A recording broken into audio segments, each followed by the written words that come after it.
And it's my absolute pleasure to be joined here on India Today by Chris Hadfield, former commander of the International Space Station and author of the Apollo murders. Just to give you a brief sense of all that Chris has achieved, he's flown in 3 missions, built 2 space stations, performed 2 spacewalks, and was the first Canadian to have walked in space. So you'd understand why I'm particularly excited about his new book, The Defector, that is, in fact, releasing on October 10th. That's coming out. Chris, good morning. Congratulations on your new book, and thank you very much for joining us here on India Today. I've been seeing, from your social media interactions that you've been tracking the Chandrayaan-3 moon mission very, very closely. Just so for our viewers to understand from an expert perspective, from your perspective, how hard really is a soft landing on the moon? Well, thank you and good evening. Yeah, I heard someone say 1 billion cheers for Vikram, and add my voice as one of those billion cheers. It's immensely exciting, but as you say, it's extremely hard. It's 400,000 kilometers away, and we're landing way down to the south, 70 degrees south. It's as if you were landing on the edge of Antarctica, and you're trying to do it where the final last few meters or few feet of touchdown, you're just counting on the automatic systems. And so there can always be, a boulder in the way or an uneven spot on the ground, even though they've chosen a plateau. And I know that the Russians had no success earlier this week. Remember, they've launched 27 missions to the moon, and they only landed 7 times, and the last one was a failure. So it's still exquisitely difficult. But with the tremendous experience gained in Chandrayaan-1, which helped discover water on the moon, in Chandrayaan-2, which has been mapping the moon ever since, and now with sort of the granddaughter of all of those, of Chandrayaan-3, I'm really optimistic and excited about the landing that's going to be happening just slightly under 24 hours from now. I loved how you referred to Chandrayaan-3 as the granddaughter of these missions. It's so aptly put. I'm going to borrow that phrase also in the next 24 hours. You referred to Luna 25, and the reason I talk about it right now, Chris, is look, Russia has attempted this, as you said, 27 times. They've got it right 7 times. Now, in the last 50 years or so, we've seen several such soft landings occur. It's 2023, and yet we haven't really been able to master it. Why is that? What makes it so unpredictable or so hard so many years on? Well, part of it is the nature of the moon itself. If you were going around the moon, the amount of gravity that you feel in different parts of the orbit changes. The moon is a lot more lumpy than the Earth is. It's got big, dense sections. And so that makes orbital prediction more difficult. It's hard to know exactly where you are. There's no GPS. So where exactly around the moon are you? How do you even figure that out? And even though we've taken lots of images from the orbiting vehicles of the plateau that Chandrayaan-3 and Vikram are going to land on, you still don't know the fine details. Imagine if you were trying to land a helicopter somewhere in India and you looked and looked and looked, but then just when you got close to the surface, you had to sort of close your eyes and then just descend the last 50 meters with your eyes closed.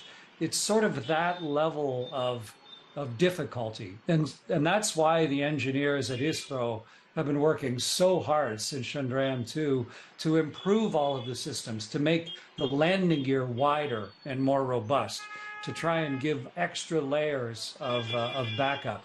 And it is possible to land on the moon. 3 other nations have done it. And I think India is really poised right now to be the 4th nation in history to land on the moon. The scientific impact of that and the inspirational impact of that for young Indians right across the country. But it all comes down to that last descent and touchdown coming up within a day now. Very true. And, the point that you also made about how hopefully this will come through, we've all got our fingers crossed. But also, besides what this will mean for ISRO and the kind of experiments and the moon mission that they want to complete, Chris. What does this mean really in the global space race that's underway? Where do you think it'll put India in that race?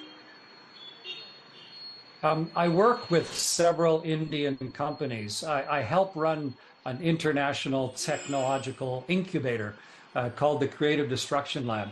And right now I'm working with several Indian space companies. One of them is called Dhruva Space.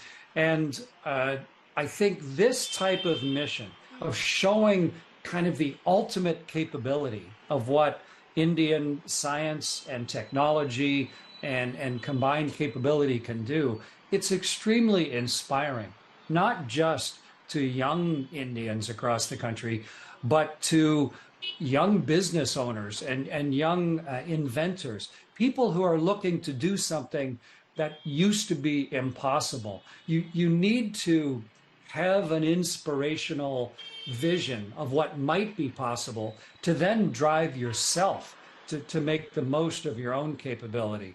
And when I work with the Indian companies and see the educational capability, the insight, the brilliance of the minds, and the opportunity that's opening up now, it's really showing just how ISRO and space exploration in India is coming of age. And if you can land on the moon, I mean, you can do anything. And to me, that is the real essence of what is being attempted tomorrow. You spoke about how this is so inspirational for every Indian youth watching right now what ISRO is accomplishing. There are a lot of cynics out there who question, Chris, what's the need for a developing nation to invest so heavily in space, to invest so heavily in space exploration? What's your answer or response to that?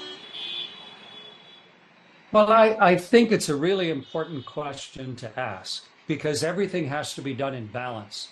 But I challenge anybody who asks that question, how much money does India spend on health and welfare and infrastructure to take care of the billion Indian people? How much money is spent on that versus how much is spent on research and development and exploration? And I know for Canada, we spend an enormous amount of money on taking care of the Canadian people, but we also spend a little bit of money on inspiring and exploring and pushing the edges of technology.